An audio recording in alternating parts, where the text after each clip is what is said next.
Hello, my name is Marcus. I'm the compiler of a collection of therapy quotes entitled Psychoanalytic Self-Awareness Quotes. This is TQ 949 to 960. Therapy quote number 949. Analysis is not simply a method of uncovering the hidden. It is more importantly a process of creating the analytic subject who had not yet previously existed. So this is one of the major themes or threads in this series, the idea of making the unconscious conscious, to be aware of ourselves. So it's not about, Masterson says, don't directly look for memories, because you're bypassing the ego. Someone calls that spiritual bypassing. You need the ego's participation in being aware, to be present. So grief is healed when it's witnessed by a caring other. We need to be our own caring others. So we need an ego for that. Our ego is our consciousness, our awareness.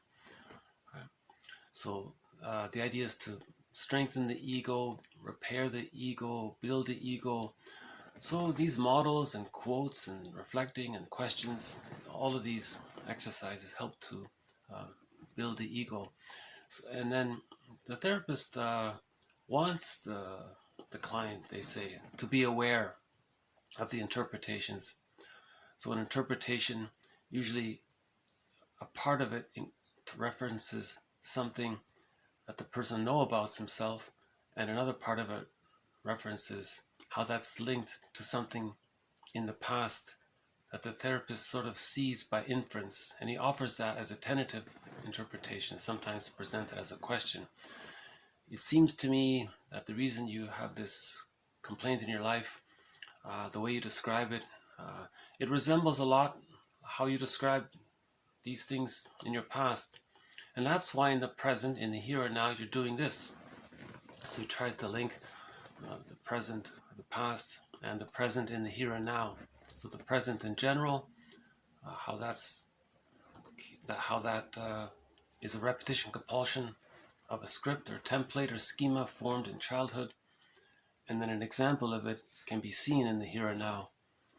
So the idea is that the person is aware of this, so he's building his ego. So this is called an analytic subject. There's a title of one book called Building the Analytic Mind. So you want to build this kind of consciousness that what we're doing in the present may be influenced by our unconscious memories of the past. Because if there's hurt in the past, the theory is the psyche seeks wholeness. So how do we heal the past then? So the person may engage in what's called repetition compulsion, where they try to revive and relive in the present, with whoever's in the present, the childhood scene, to try to master the past. That's sort of the positive intention of the repetition compulsion. But it goes awry after the age of 5. After the age of 5, it's like Sisyphus, the person keep on doing it endlessly. So either we repeat and don't remember, and repeat and don't remember, or we talk and remember. And so this remembering is building the ego, or building the analytic subject, or building the psychoanalytic mind kind of thing. In that video we played maybe a month ago, the therapist said, if you can understand transference triggers, how something in the present reminds you of something in the past, that builds your ego, that heals your internal object relations world. And when you heal the internal object relations world by adding meaning and giving it understanding and giving it recognition, then if there's inner peace, that leads to reality perception.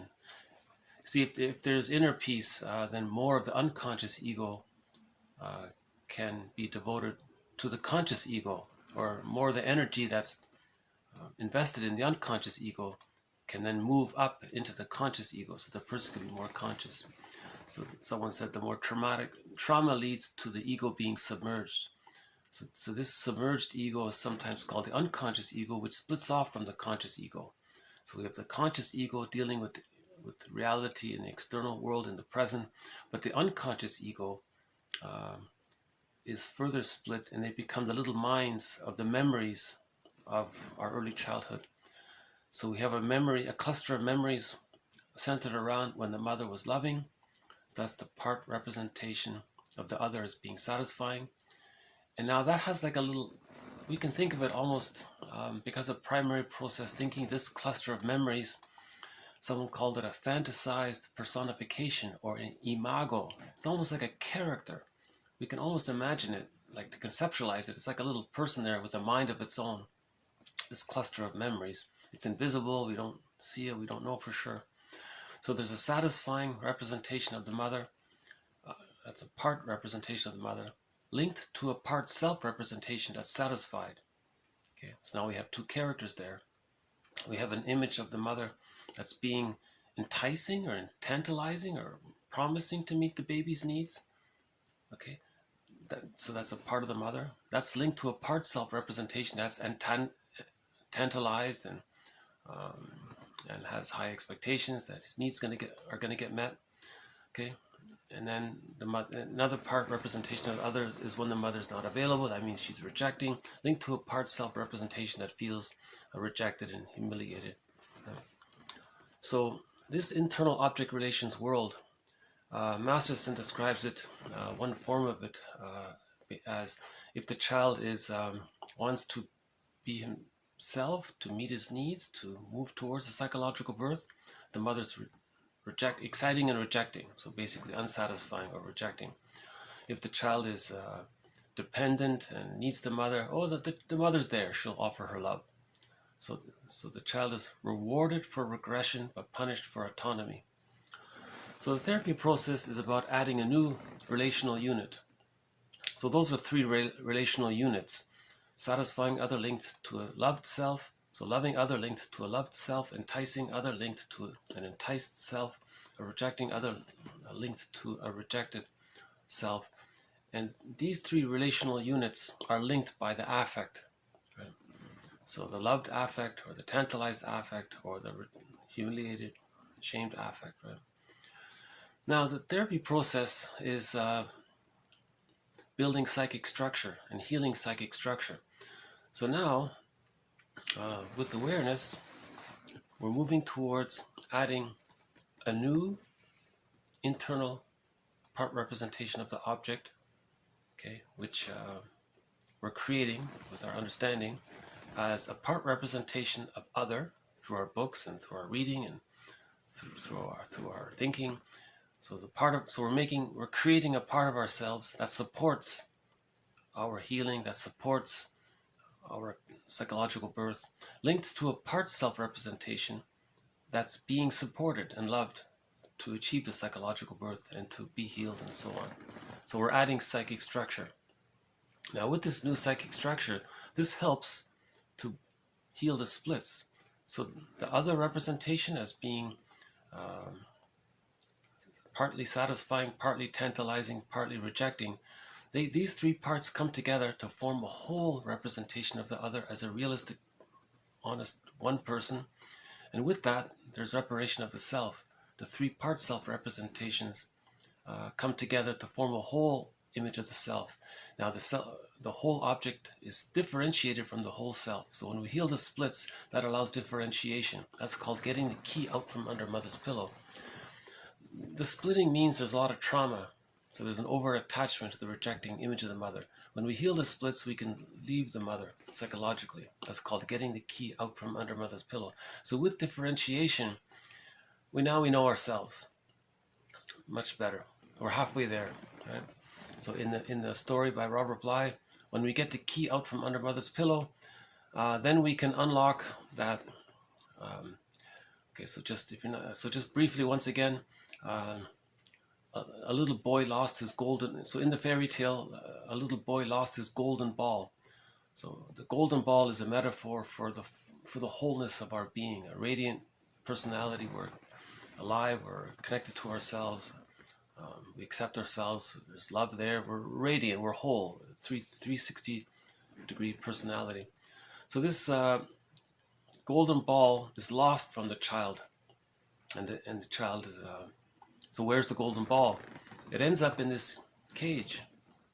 Now in this cage, there's a personification of all of our energy that we don't know about ourselves, called the wild man. So you got this wild man holding the golden ball. So finally in the story, the protagonist gets to the cage and says, "Hey, wild man, I want my golden ball back." "Oh, sure, if you want your golden ball back, no problem. But first, you have to get the key." "Okay, no problem. Where's the key?" "Well, the key is under your mother's pillow. You have to get the key out from under your mother's pillow." So that's called differentiation. Once he differentiates from the mother psychologically. Now the child needs enough love originally.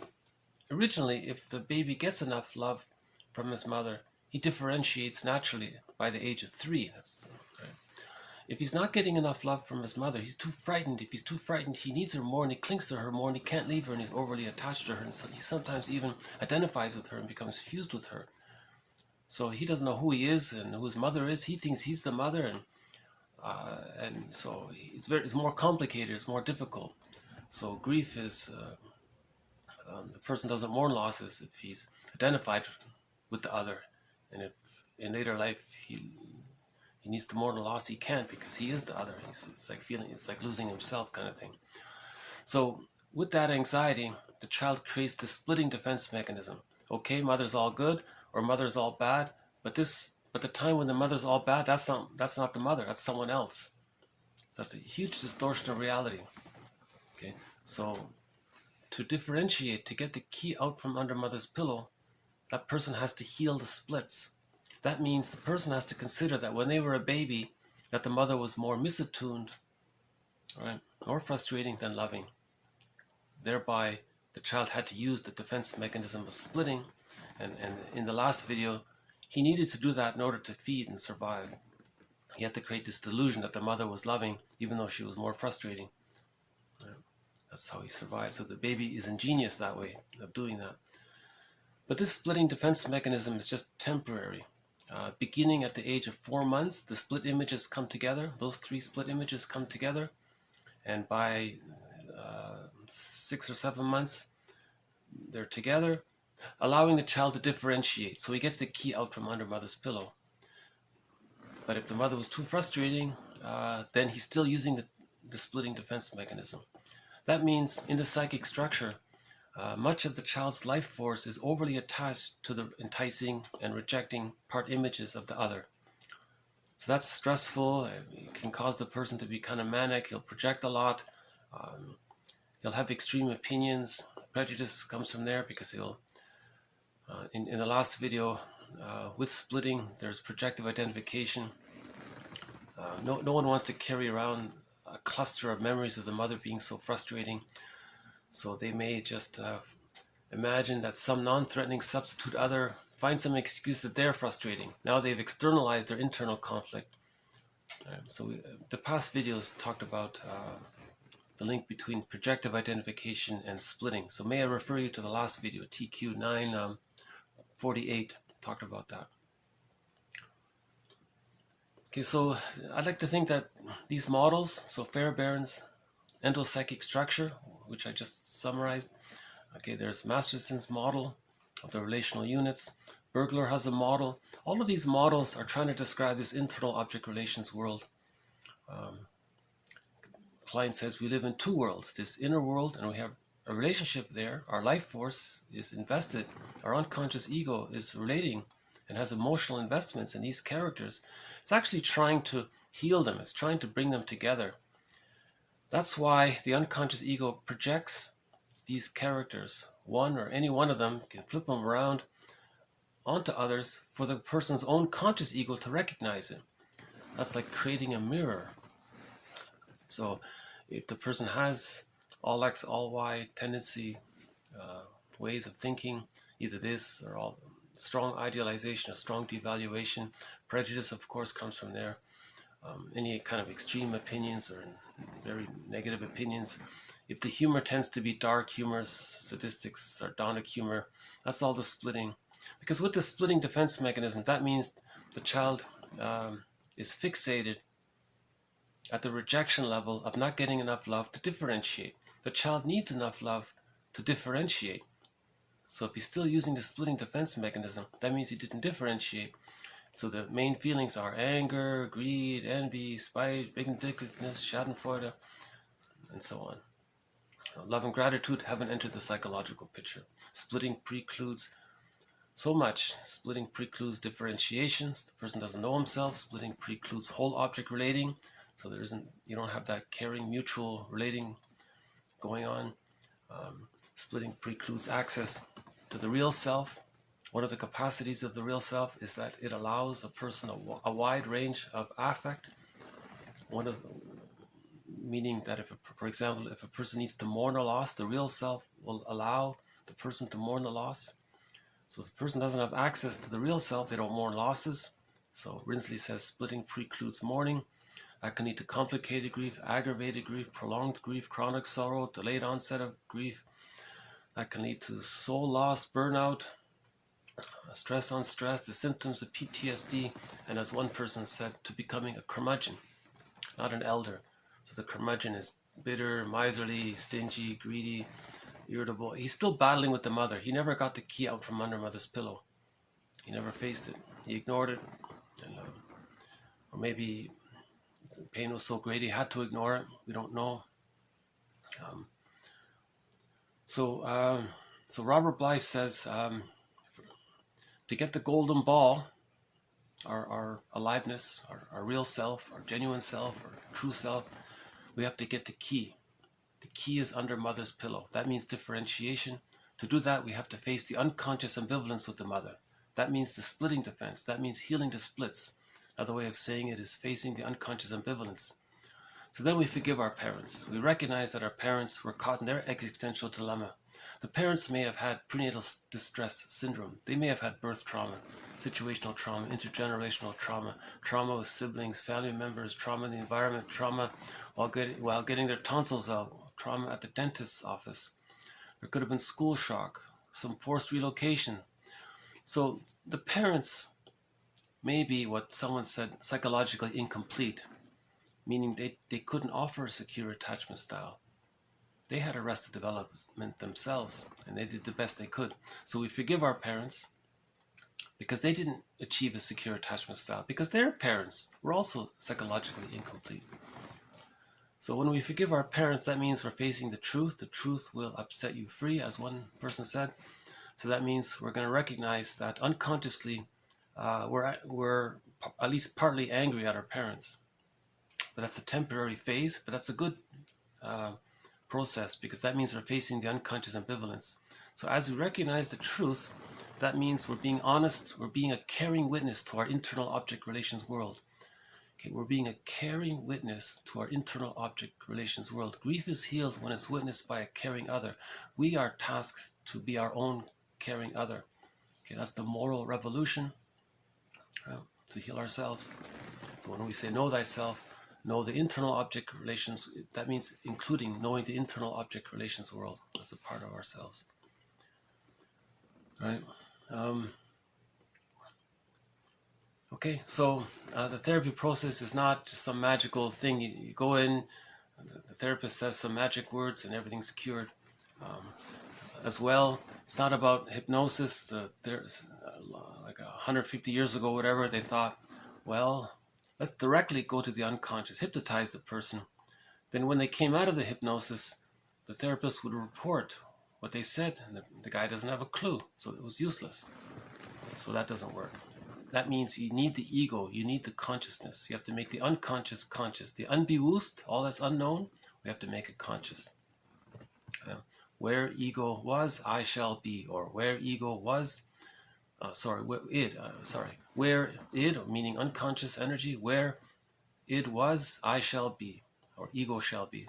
So the actual quote is where id was, ego shall be. One person paraphrases it saying, if you take away the Latin translation, it's actually in German, it's where unconsciousness was, I shall be. It means I'll be aware of my unconscious, something like that. Okay, so again, So therapy is about building the person's understanding. Right? So if a therapist is trying to bypass all of that through some self-help kind of tricks or something, that's called spiritual bypassing. It may have some value because it introduces the person to ideas, but it's not going to be curative. The person has to be aware of it. Right. Okay, so again, it's not simply about uncovering the hidden. That's part of it, but that comes naturally when we build it through the free association. We're aware of it, then memories can come up naturally. But we don't directly search for the memories without the conscious awareness of it. Masterson makes a big point about that. You don't go searching for trauma memories. They'll come up on their own in their own good time. You need to build the ego first. Build the ego, then the trauma memories will come. So more importantly, it's a process of creating an analytic subject. It means you want the person to become psychologically minded or have a psychoanalytic perspective somehow. To consider that this could be a repetition, that this could be a projection, to be aware of defense mechanisms. Each major defense mechanism is a major thread in this series. So splitting is one, projective identification is one, projection, reaction formation, identification with the aggressor, and a few others. Okay, so I flirted with the idea of calling this, when this collection is complete, I was entertaining the idea of calling it "How to Be Your Own Existential Detective." I was inspired by that from the movie I Love Huckabees. It's a comedy movie about these three therapists were helping a guy, but they didn't call themselves therapists. They didn't like that term. They called themselves existential detectives. So my first thought was, that'd be a good title for a self-help book: How to Be Your Own Existential Detective. That means building your awareness. A detective is very aware. They're very alert to things, or something like that. Okay, let's move on. So TQ 950. The affirmation, quote, "I live," is only conditionally correct. It expresses only a small and superficial part of the principle, quote, "Man is lived by the it."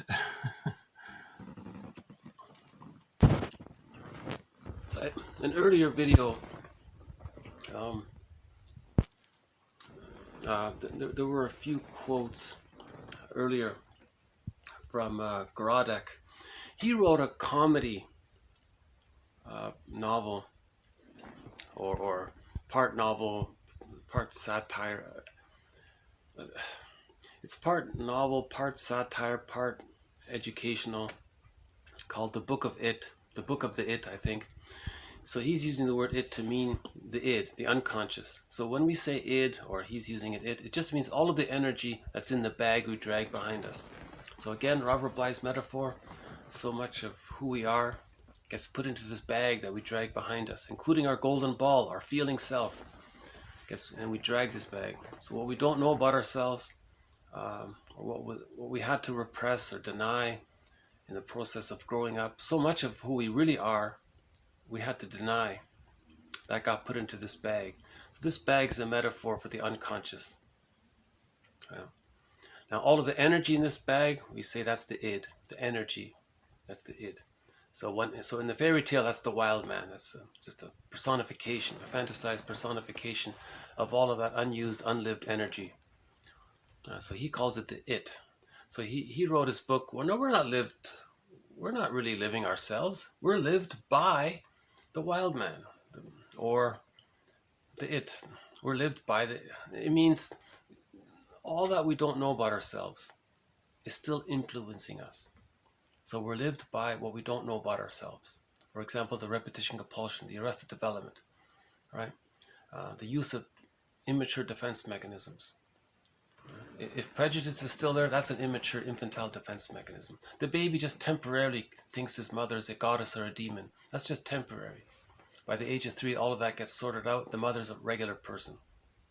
Right? So man is lived by the unconscious to one degree or another.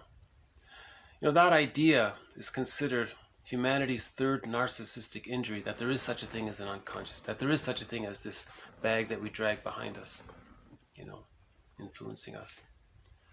So humanity's first narcissistic injury was Copernicus.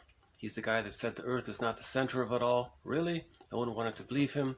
Darwin comes along and offers humanity's second narcissistic injury, that we're a part of nature. We have a lot in common with nature. Really? Now the third was, you know, we have this unconscious that's sort of making us do a lot, and we're not really aware of it. It's like, really? No, we have free will. Really? No, the unconscious, our memories are influencing us through the repetition compulsion gone awry. Oh boy, so we're just starting to appreciate that, you know. So there have been a fair number of examples of that in this series. And Bergler offers humanity's fourth narcissistic injury. That was discovered in a previous video. Okay, we'll do a few more.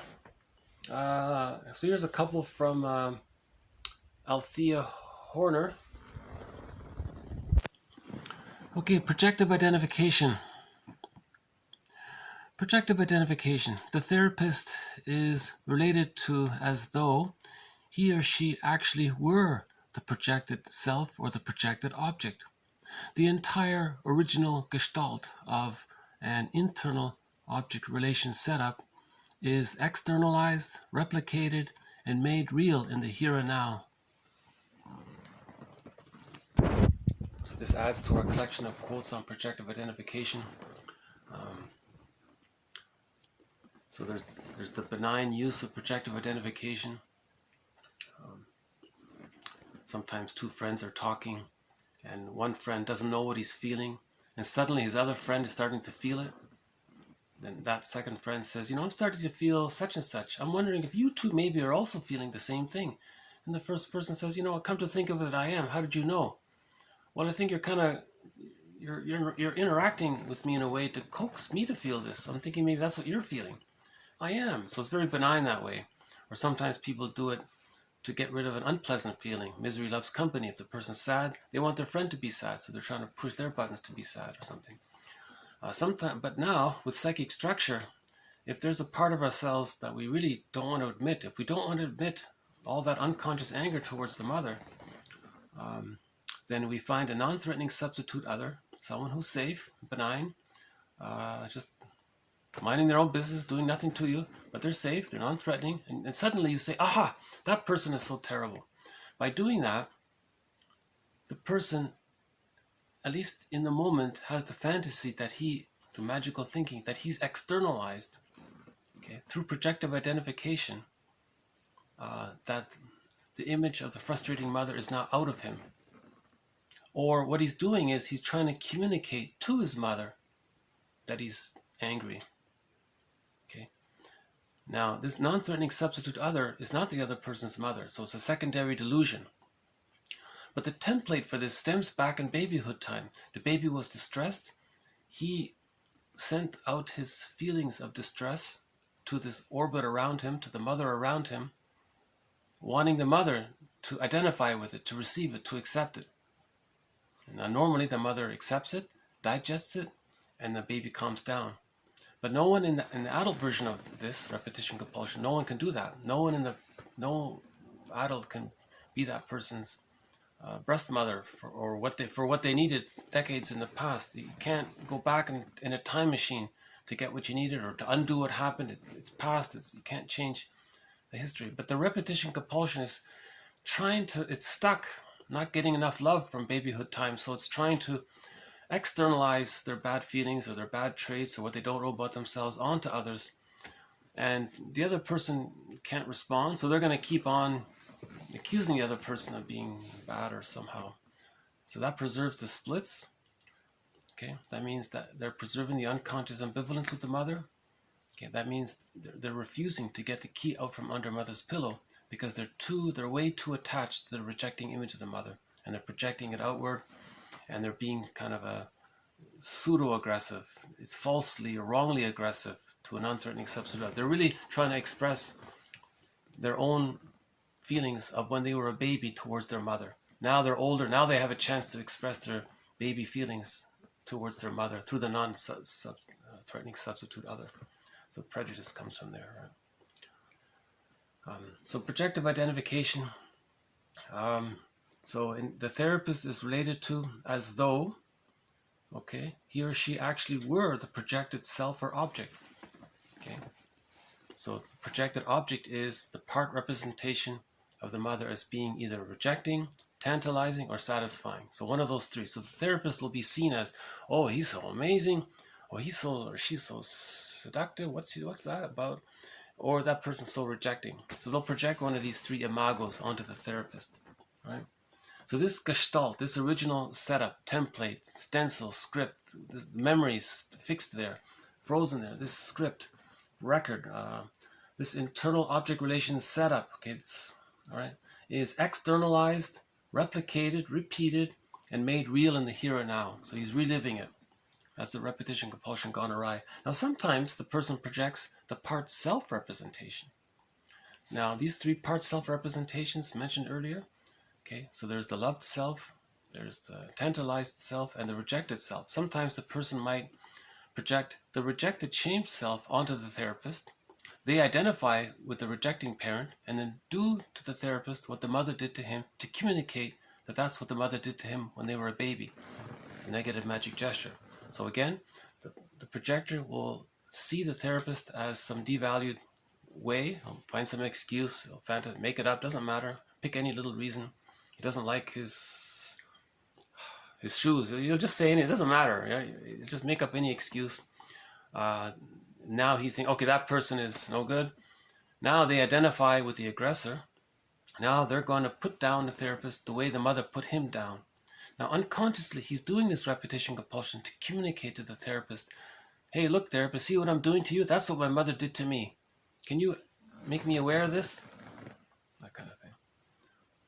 So we've added to projective identification. So we've had a lot of quotes on projective identification. So may I refer you to this whole series. I'd like to think if you followed this whole series, this concept would be reasonably clear by now. Okay, the next one here. The internal object relations functions.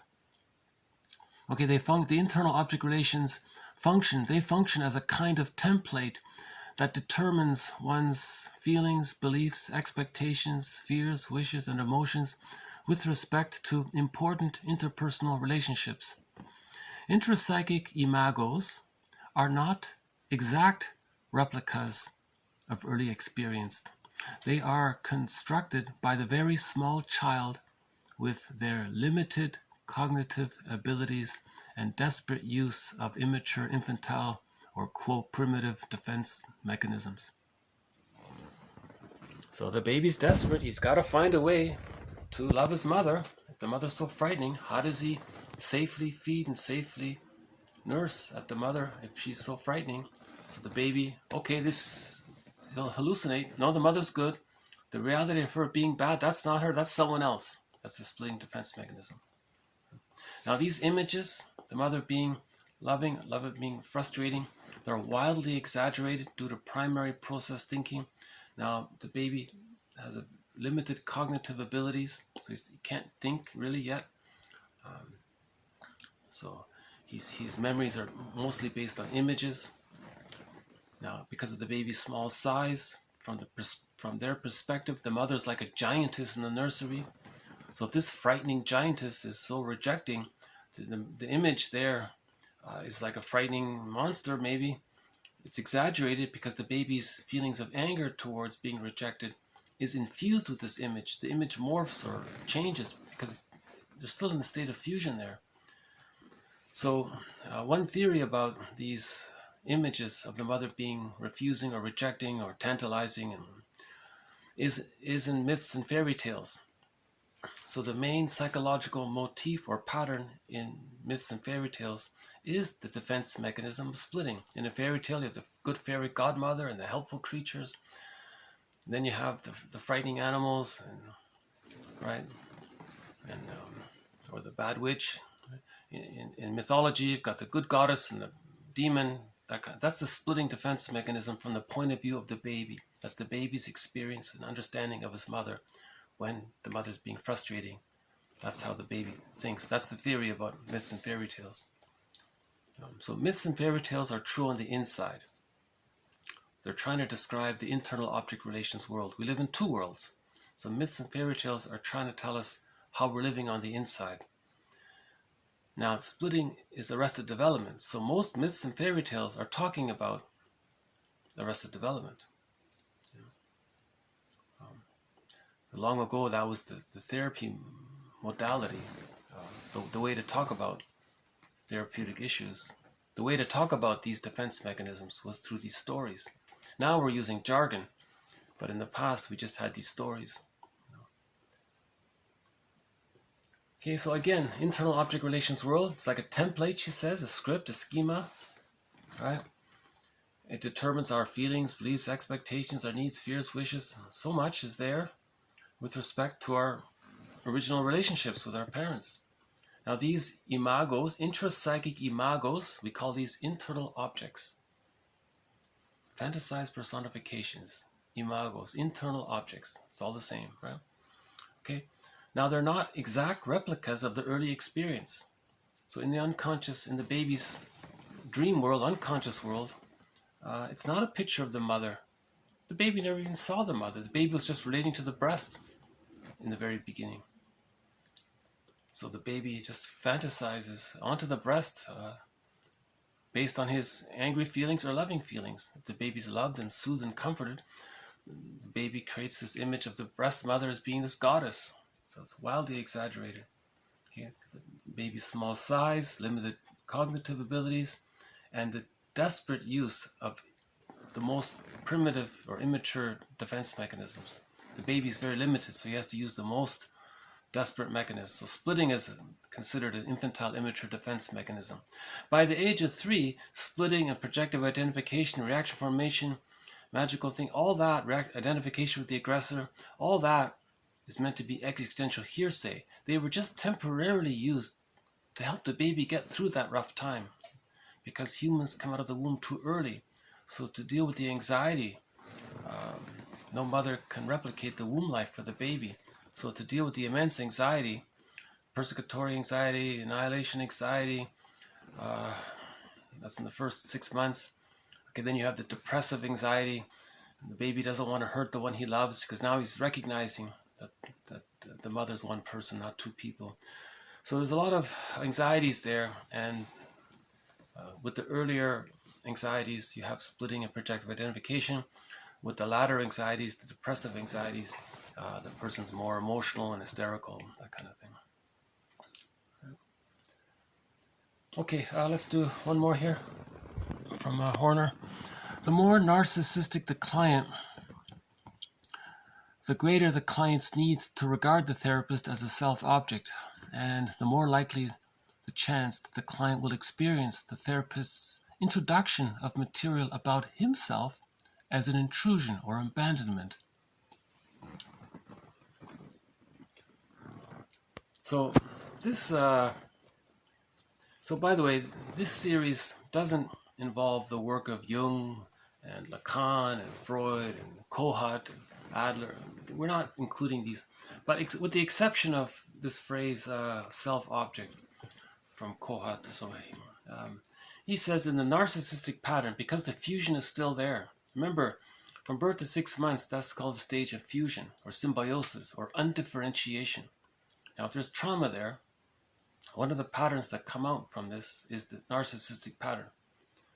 Okay, so the baby thought the breast was to serve him, was there for him, and maybe even be a part of him. We don't know. Okay, so that's the sense of entitlement and magical thinking. The theory is the baby thinks in the womb, the baby has a need, it got met. He has a wish, it got met. He didn't even need to think about it, just got met. It's like he's a god. Everything just automatically, he's served, he's comforted so well, right? Now, after birth, that sort of continues in the extended womb from birth to 6 months. The jargon for this is infantile megalomania. He thinks he's a magic sorcerer. He has a thought, magical thing, it gets met. He has a need, it gets met.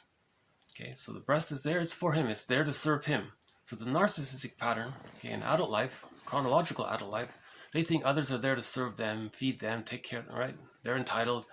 The template is that stencil, that template is that the baby's right to be fed and loved, to receive enough love. So the baby needs to receive enough love to leave the mother. If the baby doesn't get enough love, he's stuck there. He's frozen there. That's a narcissistic pattern. Now, later on, so Kohut says, this person regards others as self-objects. You're an object, but you're for the self. Now he's clever with the jargon there. The self-object, they're fused. Meaning, the self and the object are one. So, you see, self-object there. The word there, self-object, it's one word. It's written as one word. You don't really even see it with a dash between the two. It's fused there, the self and the object. That's the narcissistic pattern expressed in that one word. The self-object is fused. Right? So if a person with a narcissistic pattern is using someone else, they want them to mirror them and idealize them and glorify them and serve them and all this. Now, if that other person talks about something else, he may feel abandoned because he's fused with the other. So Lucy Holmes says, people with a narcissistic pattern see others as symbolic breasts to be consumed. Now, if this other human being talks about something else, they think, well, what? You're not talking about me. You're not focused on me. You're not offering mirroring needs. You're not offering idealization needs. You're not offering comforting needs. You're not comforting, right? That's the narcissist. The narcissist. So Kohut says the baby needs to be comforted, mirrored, and a feeling of oneness there, the twinship thing, the fusion there. Right? So that's interesting because I think sometimes you might notice that. Sometimes a person will project their own narcissism onto somebody, and then out of that fantasy, they'll then reject themselves by rejecting the other person. The other person doesn't know what you're talking about. So they're, because they're fused there. Okay, next one. The purpose, another windmill of the mind. The purpose of analysis is not to correct facts from the past, but to conceptualize them, or to reconceptualize them. So I'm including this quote sort of as a tentative thing because I don't really follow it. The example he gave was, yes, of course you don't correct the fact, you can't change the past, but you can reframe it or reconceptualize it. Well, how do you do that? His example was, let's say a guy and a girl were living together. They were just living together. They didn't think much about it, what the status of their relationship was. They were just living together. Then one day, a friend says to them, technically speaking, you're in a common law marriage. Oh, so they that kind of reframed, that added meaning, that added new information and meaning to their situation. They're in a common law marriage. That added value, added meaning, and added more to what they were doing. So they reconceptualized the past. So the past now wasn't just, oh, they were living together. They have been in a common law marriage for however so many years. So he's saying, that's his metaphor. So he's saying in the therapy process, it's a little bit like that. You had some trauma. Well, you can add meaning to it. Well, you were trying to meet your needs for a secure attachment style. You used these defense mechanisms to survive your childhood. And now you're stuck there and you're still using them because you're trying to heal them. So you're trying to add meaning. You're trying to reconceptualize the past. That's what he was saying. Okay, here's that quote where it was. Okay, so where it was, there ego shall be. If we drop the Latin, It can read, where it was, there I shall be. Okay. Where it was, there ego shall be. Or where it was, there I shall be. Psychoanalysis extends the feeling of I by encouraging each client to become more familiar with his or her own psychic furnishings. Okay. To become more familiar with their own psychic furnishings. I thought that was humorous. That means your internal object relations world, your psychic furnishings. It's like you have this internal furniture in here. Now it's not furniture. They're living. They're alive. There's psychic reality there. The feelings you feel in the present are relived by these by these internal objects. So we don't say they're furnishings. Psychic furnishings. It means internal objects.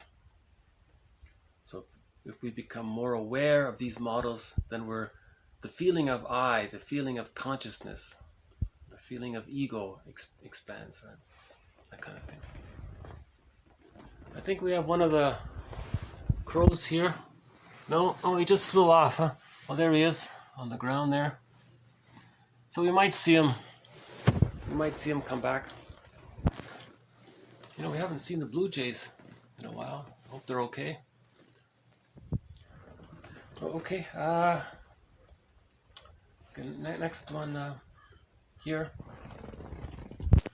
If the relation between analyst and client makes childhood passions and the connection to the mother reemerges, then one can even wonder whether the analysis of the transference is not likely to reinforce direct psychical transference while it appears to undo it. So that's a good question. You know, if the person's projecting their childhood into the present and they're reliving it, doesn't that reinforce it? Okay. Now the idea is, so this has been brought up in the past, the idea is hair of the dog. He does it a little bit, gets a tiny taste of his painful childhood past. Then the therapist offers an interpretation. Oh, okay, now he's digesting it. But you need to taste a little bit of that bad past thing that you couldn't taste. Now you're going to taste it now, so you're digesting it, you're metabolizing it. So that was a good question. A follow-up to this is, transference analysis distinguishes the past from the present. When this is attained, the past need not be repeated. Okay, so the transference interpretations makes the person conscious. Okay, so now the person's becoming an analytic subject. Now he doesn't need to repeat it. But in order to get there, he may need to experience some of those past memories. So they'll come up naturally on their own. The therapy situation replicates the mother-child dyad. So it's going to naturally come up. Now you don't leave it there. If the therapist colludes and doesn't say anything or doesn't interpret, now the person is reliving. Oh, here we go. Okay. Got two of the crows here.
Okay. Oops, another one there. Okay, so I'll just leave them there. So nice to see the crows. Okay, so yeah, the hair of the dog. So the person relives his childhood in the present. Aha, but this time he's not going to just suffer the pain of reliving that all over again. He's not going to re-traumatize himself. That would be increasing his attachment, maybe. So that's why the therapist shouldn't collude and say, oh, you think I'm the parent. Okay, well, I'll just pretend to be your parent. Ooh, that's a huge mistake. That's more hurtful than helpful, actually.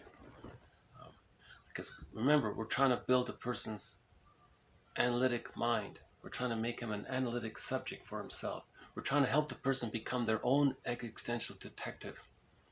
Okay, he has to heal him. He has to learn to be a caring witness to himself. So he has to know what's going on.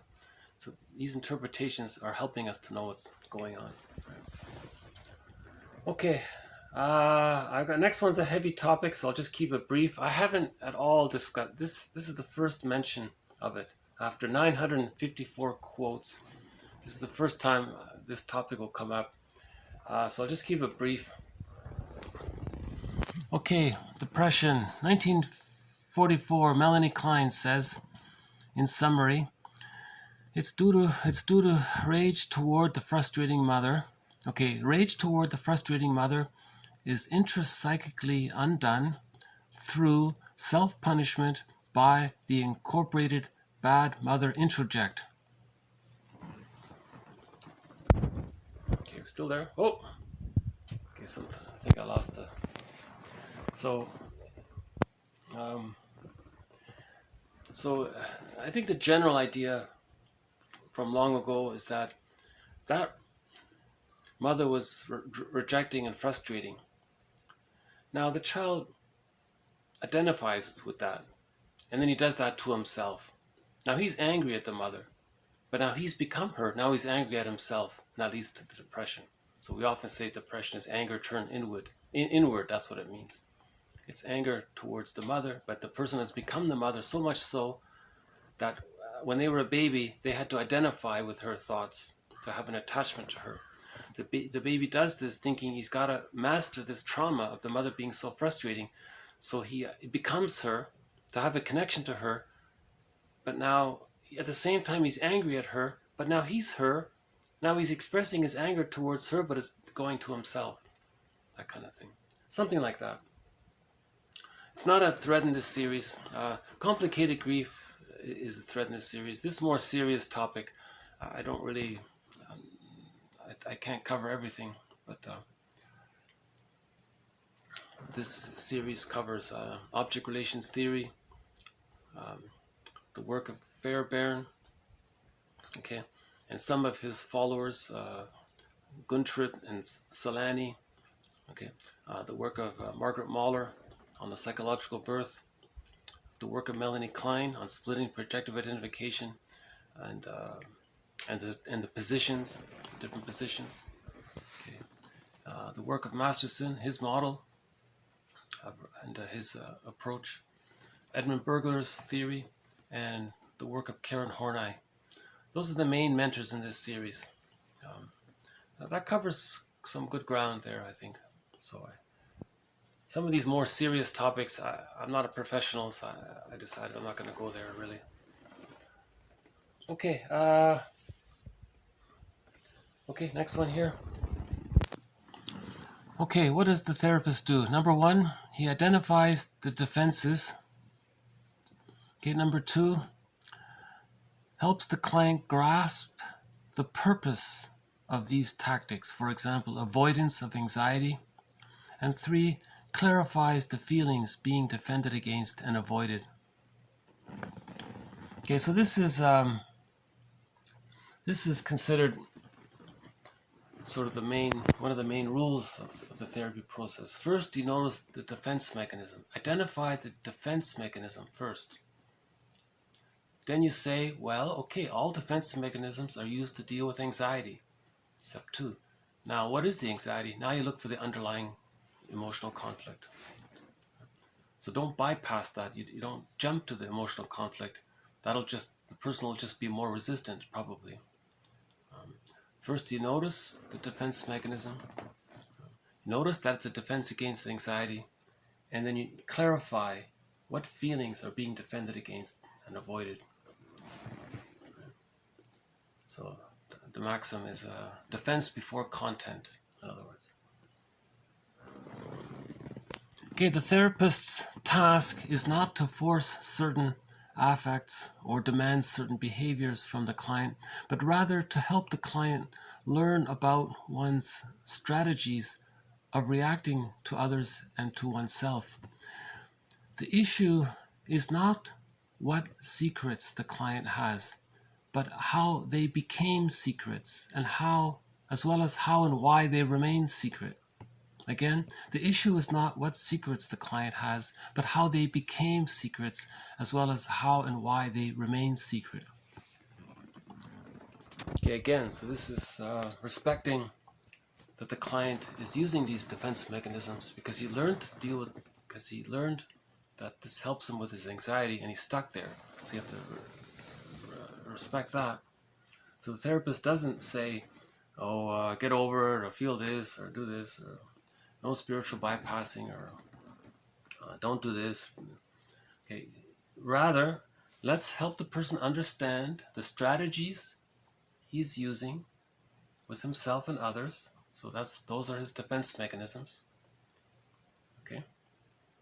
So we want to know how his defense mechanisms came about. Then you learn about the underlying secret underneath it, the internal conflict. Right, the fear of losing mother's love, or identifying with the mother, all those kinds of things, or anger at the mother, refusing to admit the unconscious ambivalence towards the mother, or self-activation leads to anxiety, which leads to defense. That's Masterson's axiom. If the person has a wish to do something from the real self, that triggers anxiety. Then he triggers a defense. So remember that model? You got the relational unit of the satisfying mother and the satisfied self. And on the other side, you have the unsatisfying mother and the unsatisfied self. Okay, so self-activation triggers the unsatisfying relational unit. That's called wo-ru. That's painful. Then the ro-ru, the rewarding object relations unit, is triggered in. So now we want to build a new object relations unit. Okay, the analytic subject and the self that feels supported by one's own analytic thinking. Okay, next one here. Quote, how do you feel? Clients are invited to do something they may have been avoiding all their lives. Being honest about what they actually feel. So sometimes if the relationship is good, the therapist can just say directly, how do you feel? And he's never had a chance to express how he really feels. Maybe now's a chance because he's safe, the relationship is good. And sometimes therapists save time that way. This was about the short-term approach. If there isn't much time, the therapist might have to compromise a little bit, right? Okay, the next one here. A symbiotic transference. Their reactions to the therapist are seen to be the result of premature activation of very early conflict-laden object relationships. Okay, often characterized by attempts to control the therapist and to gain literal gratification of wishes. Okay, so we still don't know much about the symbiotic character disorder, but this quote seems to be a little bit in reference to it. The person has an immediate fusion with somebody right off the bat, and then they expect to get some gratification right away.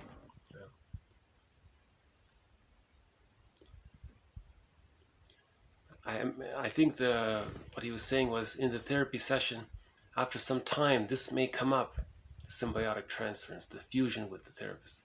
It can be a negative symbiosis, it could be a negative union.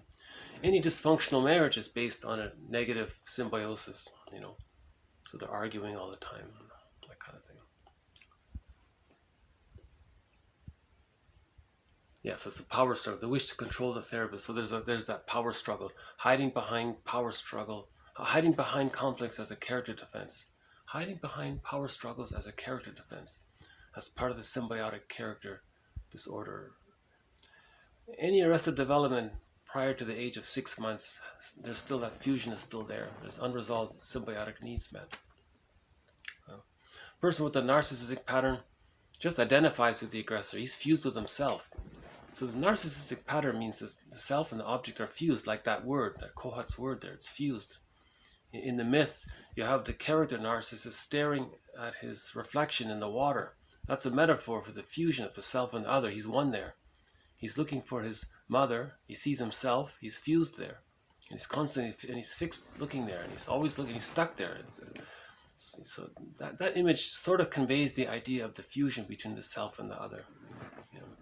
So the narcissistic pattern, it's one way the baby copes with not getting his symbiotic needs met.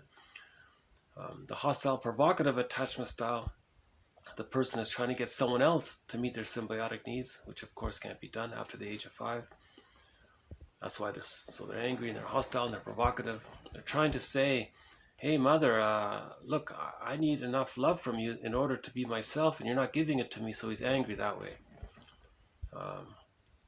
We talked about the schizoid pattern, the one that resembles the character Iago in previous videos.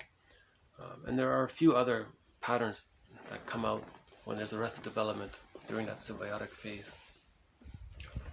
So Robert Bly says, get the key out from under mother's pillow. He means get out of the symbiotic fusion with the mother. But to do that, you have to forgive, you have to heal the split images that the person created when they were a baby. Then you can differentiate. The ultimate accomplishment of short-term therapy may not be total resolution of conflict as much as providing a client with the tools to continue self-investigation. The therapist attempts to prepare the client to become one's own therapist.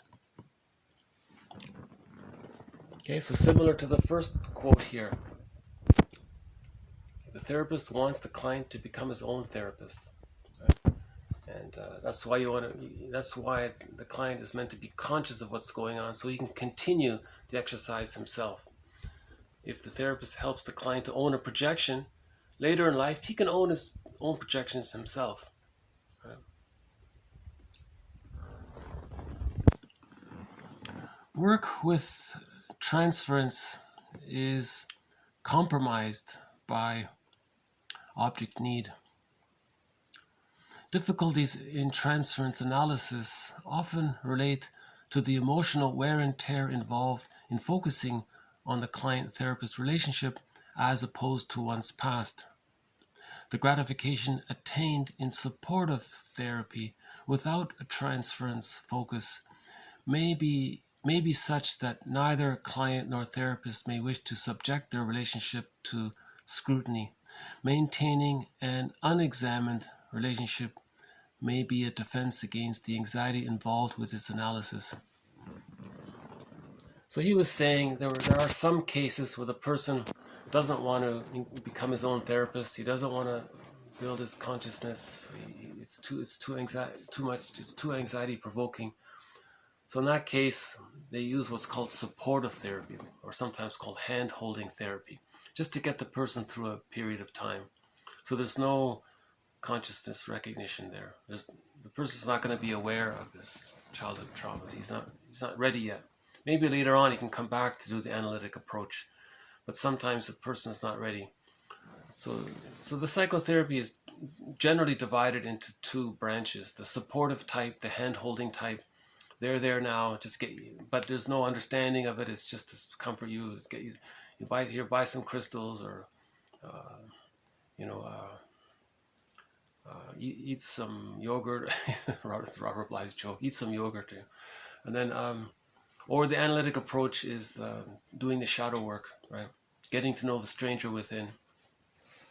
Okay, reintegrating what we disowned in childhood and put in a bag, and then re-owning it and making it part of ourselves.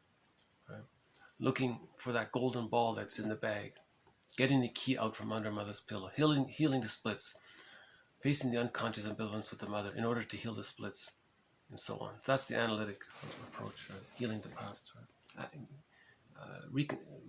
Adding meaning to our childhood past, right? Okay, the next one here. By examining and understanding versus acting in line with transference provocations, the therapist provides a different type of object relationship than has been previously experienced. This new relationship is viewed as helping the client tolerate the loss of his fantasy object, i.e. his infantile wishes toward others. The client is assisted in abandoning his infantile objects by offering adult objects in exchange. Okay, so if the client internalizes the therapist, meaning he has all of these positive memories of his therapist, that becomes a new internal object. Okay, so now he can relate more from that healthier way, right? So he's saying, so therapists shouldn't collude. The therapist should interpret, make it aware, right? Examine and understand. Don't act out, right? Meaning the therapist shouldn't act out and just collude. The therapist is offering a new type of relationship. The client never had that before. He was never he was never respected as a person in their own right. The mother objectified them. The father wanted to maybe rejected them. The mother objectified them, used them. The father didn't want. See, the child was never seen as a person in their own right. Was never respected as a person in their own right. So the therapist offers that, something new. Okay, one more on transference. We can consider it as a person schema. Okay, we can look at it. We can look at transference. So in other words, transference helps us to recognize our internal object relations world, or the person schema, the script, right? The schema triggered emotions from the script. Okay, our attachment style. What are the expectations? What do we expect? Okay, scripts, wishes, defense mechanisms. So again, projection. Transference is a projection of the childhood situation into the present. The therapist sees the internal object relations world. In other words, the therapist can see what the person's childhood was like because he's reliving it in the present. So he can know about what kind of attachment style. Was it an anxious attachment style, an avoidant attachment style? Was it a disorganized one, a dissociation? Was it a hostile provocative attachment style? Right? What defense mechanisms is he using? Is he being very placating, or is he being very enticing, or is he that kind of thing? Okay, next one here. Most conversations are bilateral monologues. A real conversation brings two people closer together. I included this one because it reminded me of Edmund Burglar's quote from earlier. Edmund Burglar has this one line where two people with a narcissistic pattern, when they become friends, they have, according to him, an unspoken, unconscious contract. Each one takes turns playing hotshot in each other's presence. So they each have a monologue. They don't relate to each other or even care about each other. They're just, you listen and I get to be the big shot, and then you'll get your turn. Fine. So that's the arrangement. The moment someone breaks that, the friendship is over. No processing, no analytic thinking about it, no therapeutic questioning about it, that kind of thing. So that's similar to that. A lot of conversations are bilateral monologues. A real conversation brings two people closer together. Because there's in a real conversation you have mutuality, whole object relating. Each person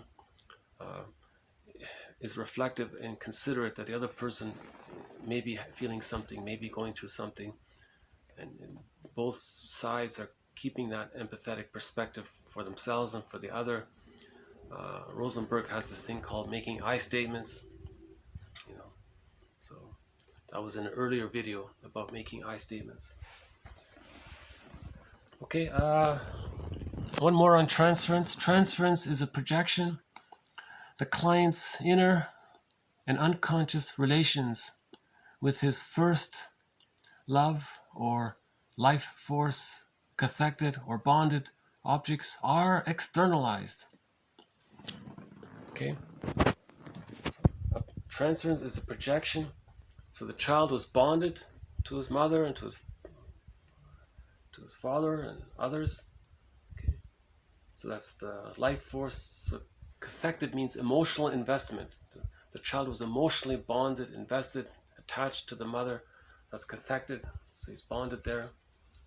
That's the love force, the life force. The child's life force is object seeking. The child's energy is to bond to the mother. So this gets shown. The client's inner and unconscious relations with his first caretaker is relived, repeated with the therapist in the here and now, in the present. It's become externalized. So what's internal, the memories are internal, it becomes externalized and relived. Okay, we'll just end on a slightly lighter note here. A book which does not contain its counterbook is considered incomplete.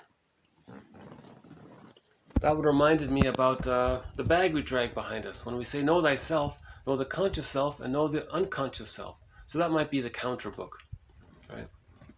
The shadow self, the second self, the unbewusst, all that's unknown about ourselves, the second self of the unconscious, the stranger within, the skeleton within, the wild man within, according to the fairy tale. It's the one who walks with us, who's not like us, but who is us. Someone's living my life, I know nothing about him. In literature, it's the motif of the double, right? So all aspects of ourselves that we disowned and we put into this bag, let's just out of fantasy, what would this, if we were to personify this, who would this be? This would be our alter ego, someone like us who doesn't look like, because we don't recognize it, but he is us. We just never lived ourselves. We didn't live. So know thyself means the conscious self, and know the unconscious self. So in literature, in the motif of the double, in that film, the Student of Prague, the guy was fighting with it was a fantasy, right? The guy was fighting with a character. That character was him. It was the personification of all that he doesn't know about himself. And when he hurt this other character, he was hurt. He never made the connection. So in that movie, there was the headstone that said, "Here lies a man who fought with himself and lost." See, he didn't get it. Okay? So the purpose of that movie was to make the viewer of the movie recognize that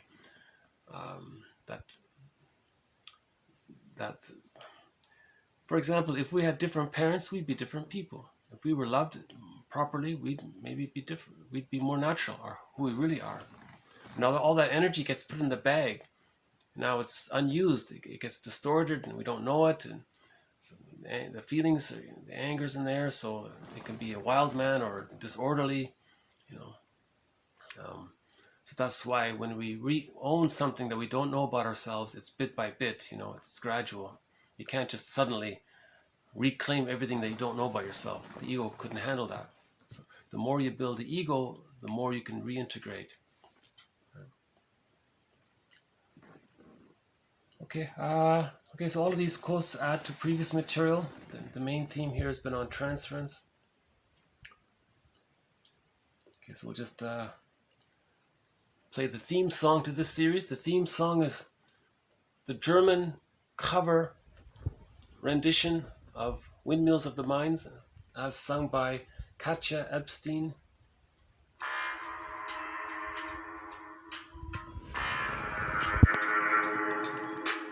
Nachts, wenn die Straßen plötzlich still sind, wenn die die Stadt auf einmal schweigt, wenn aus steinernen Kaminen stumm der Mond zum Himmel steigt, wenn es hier in meinem Zimmer leer und einsam wird um mich, suche ich in den dunklen Schatten die Erinnerung an dich, und ich fühle, wie ein Augenblick zur Ewigkeit gerinnt, wenn das Spinnrad meiner Träume längst zerrissene Fäden spinnt und sich leis zu drehen beginnt, wie sich Mühlen drehen im Wind. Okay, so thank you very much. This has been TQ 949 to 960. A few more windmills of the mind. Barbara Bly says 30% of what you're going to hear is wrong. It's up to you to figure out which 30%. So you have to figure out. Each person is tasked to be their own therapist, to be their own existential detective. Each person is tasked to heal themselves, to know themselves. I mean, the self is the totality of the conscious and the unconscious. To know themselves, that's the moral revolution. Bergler says you're responsible for your unconscious. Masterson says you're responsible for healing the inner child of the past. You know, Lowell says a similar thing, and there are others say the same thing, more or less. Okay, so I would say the main theme in this video has been that we want to build our awareness of these models, of these quotes. Okay, create an analytic subject. In other words,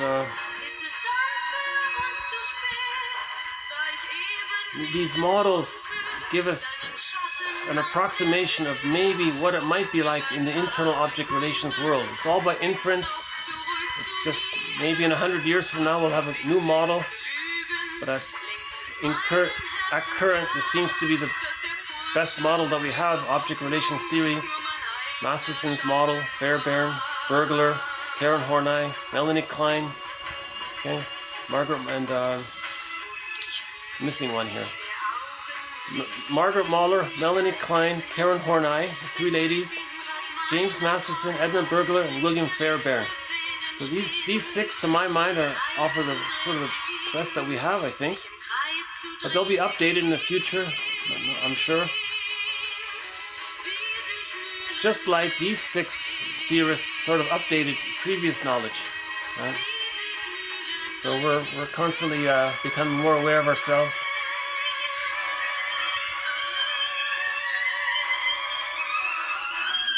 Okay, one more quote from that comedy book. I'm not a huge fan of this book. It's called The Book of the It by Greg Groddeck. It's got some parts are okay. I've included a few quotes from him, so I just added one more here. The affirmation, I live, is only conditionally correct.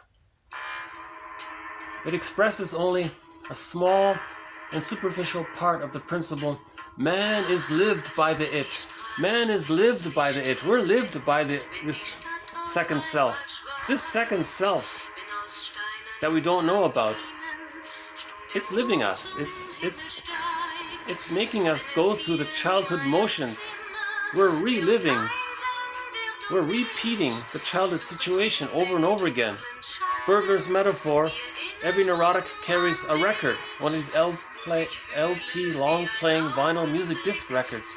And on that record is imprinted the stencil, the template, the sketch, the schema of the childhood arrested development. It got frozen there. We carry this, the neurotic carries this record with him everywhere he goes. Every time he sees a record player, he plays that one record. And he only has that one record. That's called the repetition compulsion. Now this is the unconscious.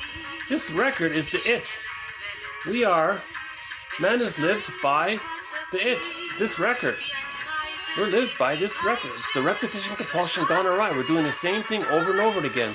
That woman Lucy Holmes mentioned, she had a narcissistic mother, so she would only be attracted to narcissistic men, and she did it over and over again.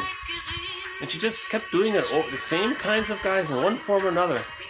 sometimes she would flip and do the opposite extreme. It was a counterphobia, but it was in response to the original phobia of trying to master the trauma of having a narcissistic mother. She would only be attracted to narcissistic men.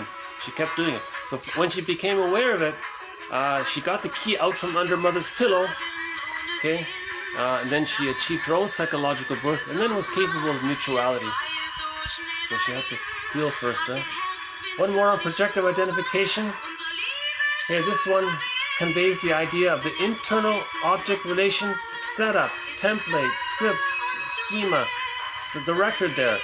Okay, the person, this original gestalt, this whole thing that happened in childhood, got printed on this record, and the person relives it, reactivates it, plays that record in the here and now with the therapist or with others, and he thinks it's real in the present.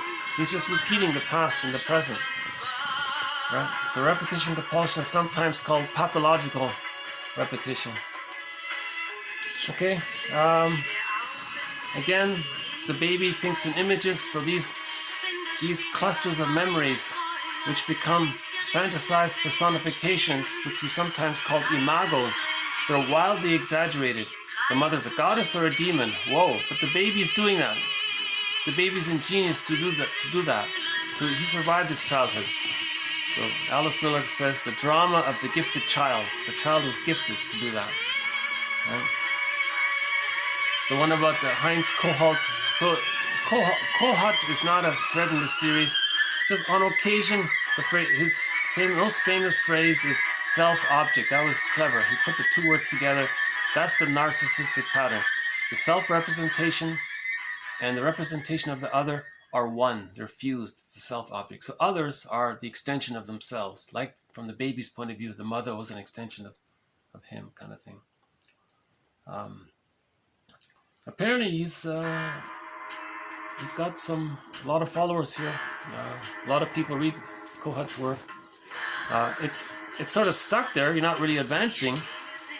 I think someone said people are very confused about what he said. I didn't read it myself, but someone pointed out people are very confused about what Kohut was really trying to do. Kohut, apparently he didn't say the job of the therapist is to actually literally be the mother, to mirror him and hold him and comfort him and to give him the things he didn't get. He didn't mean it that way, but people think he did that. So a lot of some people subscribe to that theory. Object relations theory is against that. That's promoting a regression. You're infantilizing the person. You're treating the person like a baby, and it's not helping, right? Okay. So where my phone is reacting to the change in the light here. I'm not sure how to stop it. Okay. Okay, so we're almost finished. So let's finish this off. So where it was, there ego shall be. Another way of saying it is, where it was, there I shall be. Okay. So again, about the hair of the dog, we want to relive just a little bit of the childhood pain. Then we link that to the conscious understanding of the childhood pain, and that now we're helping to digest our childhood, unmetabolized childhood hurts. Klein's theory about depressions, I won't go there. First, so defense before content. Notice the defense mechanisms, and then that brings up the underlying emotional conflict. That's why the defense mechanisms are being used, because there is an inner conflict. If the person needed the mother's love but didn't get it, that's an internal conflict. So he's hiding it over with the defense mechanism. So you notice the defense mechanism first, then you reach the underlying conflict, then the unconscious ambivalence. Then you heal the splitting, then you get the key out from under mother's pillow. Then with that key, you can work towards getting your golden ball back, the golden ball. Okay, again, don't go searching for trauma memories, they'll come up on their own. Someone asks you, how do you feel? You know, maybe that's an opportunity to talk about how you really feel, if you trust the person. Obviously, if you think the person is just asking you that so they can then shame you for how you answer, obviously you're gonna protect yourself. But ideally, the therapist is not like that, so, or a caring witness is not like that. Yeah, that's symbiotic transference. Hopefully, we'll have more about that. Okay, help the person to become their own therapist. Again. Okay, he was saying about the supportive therapy. He was saying some clients are just so eager to turn the therapist into the parent. That's all they want to do. It's like that play. There was that comedy play, a romantic comedy play called "I Love You, You're Perfect, Now Change." It's kind of like that. The client is saying to the therapist, "Oh, you're great. You're perfect. Now change. Be my parent." And that's what he's doing. He's so invested in trying to convert the therapist and persuade him to be the parent. And if that's the case, and he's so insistent, and he can't recognize the interpretations, and then he says, well, maybe all you can do is what's called supportive therapy. Just get him through a period or something, and then maybe later he'll come back. Some people, Robert Bly says the New Age movement is stuck in this this hand-holding supportive therapy. Eating yogurt all the time. Wilson said, personal salvation is not a smoothie, she said,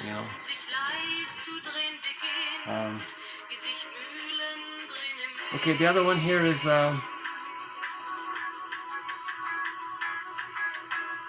the therapist is an adult, right? So that's a new relationship, that's a new experience, so that's helpful. More about transference.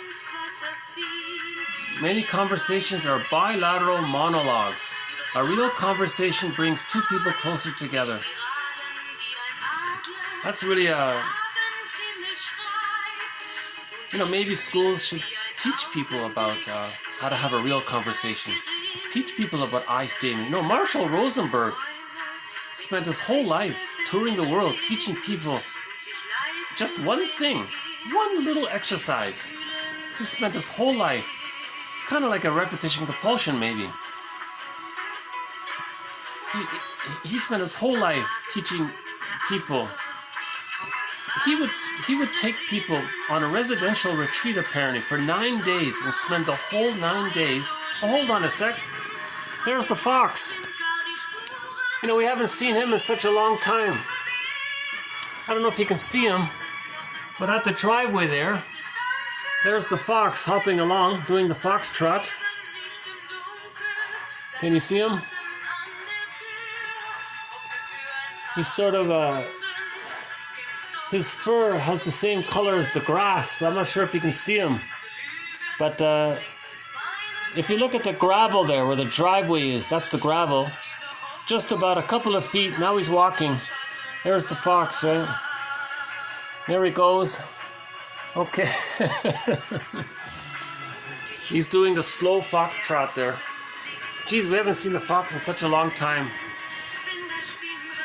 Yeah, they come out, it's a little later now. It's 4:30 here, yeah, okay. This wonderful song. This wonderful song. Katja Epstein was a very popular singer, still is, I think, but she was very popular in the 70s, I think. And she did this cover rendition I think she did it on one of her first albums. Anyways, very early in her career, she sang this song.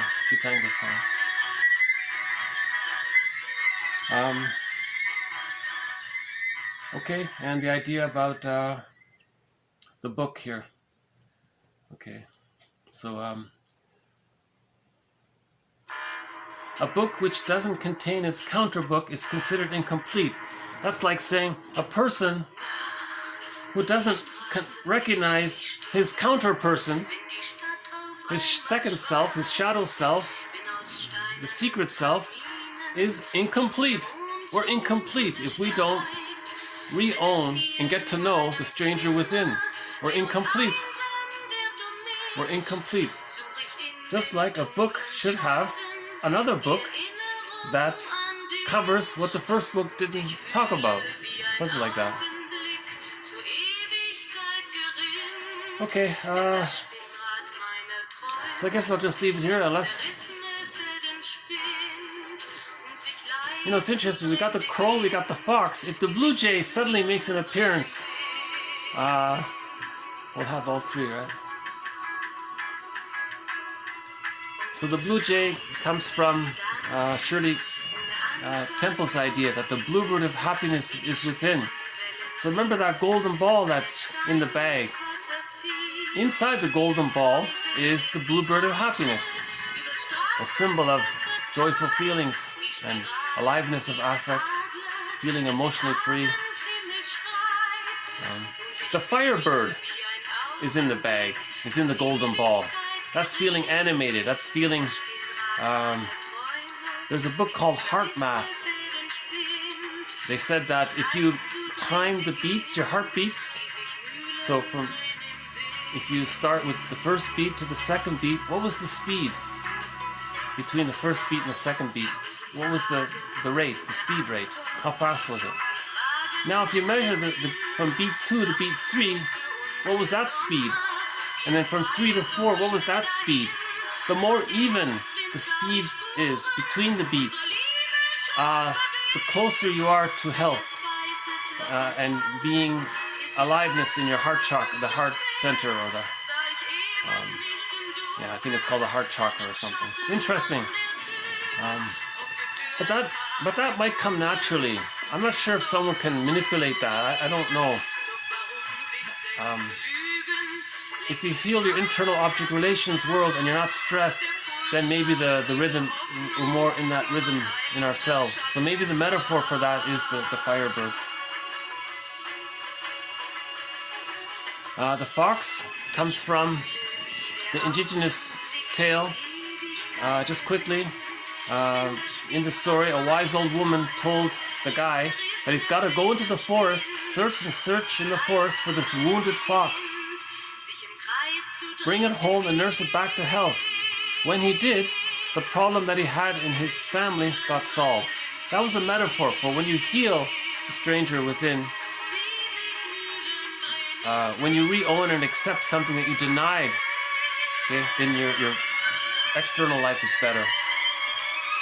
And the one about the crow, the theory is also from an indigenous tale. They said that the crow, they believe the crow to be a very conscious bird. So they say that the crow is the keeper of psychological wisdom, psychological knowledge.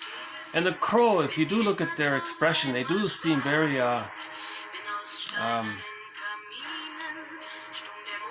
they look very intelligent. I think it's true. The crows do seem very intelligent.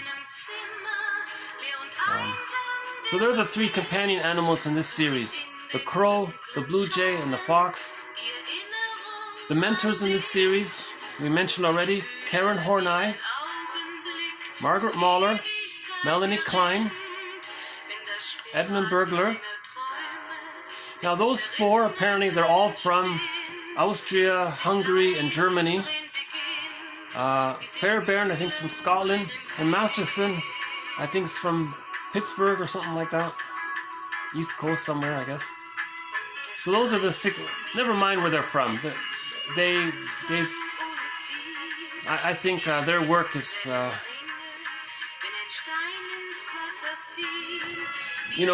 people say we know a lot about the external world. The challenge for humans is to know more about the internal world. I think these six mentors have really taught us a lot about our inner world. So this collection of quotes, when it's finished, the title will be 1001 Windmills of the Mind, Psychoanalytic Psychotherapy's Greatest Hits. And we're getting close. This is TQ 960. Donations would be very appreciated.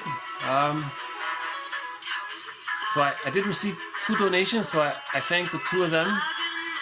I sent letters of thanks to the 2 who have donated. They're a big help.